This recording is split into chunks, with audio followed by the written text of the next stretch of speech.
8वीं शताब्दी के आसपास दक्कन की धरती पर एक नई और शक्तिशाली शक्ति का उदय हुआ, राष्ट्रकूट वंश। इस राजवंश ने दक्षिण और मध्य भारत के बड़े भाग पर अपना प्रभाव स्थापित किया।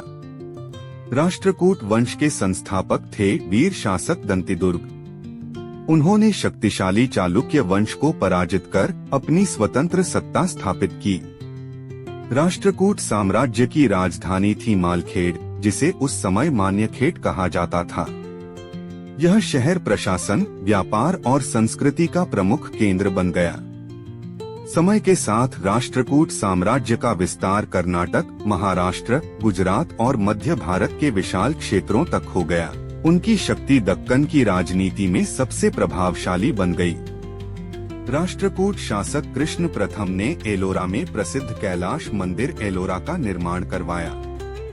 यह मंदिर एक ही चट्टान को काटकर बनाया गया था और भारतीय स्थापत्य का अद्भुत उदाहरण है।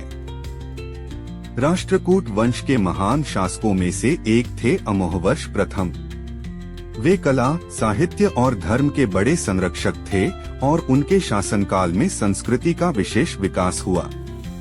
राष्ट्रकूटों का उत्तर भारत के दो शक्तिशाली राजवंशों पाल वंश और गुर्जर प्रतिहार वंश से कन्नौज पर अधिकार के लिए लंबा संघर्ष चला। इसे इतिहास में त्रिपक्षीय संघर्ष कहा जाता है। राष्ट्रकूट काल में कला, साहित्य और वास्तुकला का अद्भुत विकास हुआ। मंदिरों की भव्यता और शिल्पकला आज भी उस युग की महानता को दर्शाती है।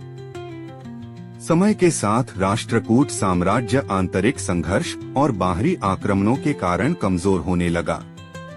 उनकी शक्ति धीरे धीरे कम होती गई। अंततः पश्चिमी चालुक्य वंश के उदय के साथ राष्ट्रकूट साम्राज्य का पतन हो गया। हालांकि राष्ट्रकूट वंश इतिहास में समाप्त हो गया, लेकिन उनकी कला, स्थापत्य और सांस्कृतिक योगदान आज भी भारतीय इतिहास की अमूल्य धरोहर बने हुए हैं।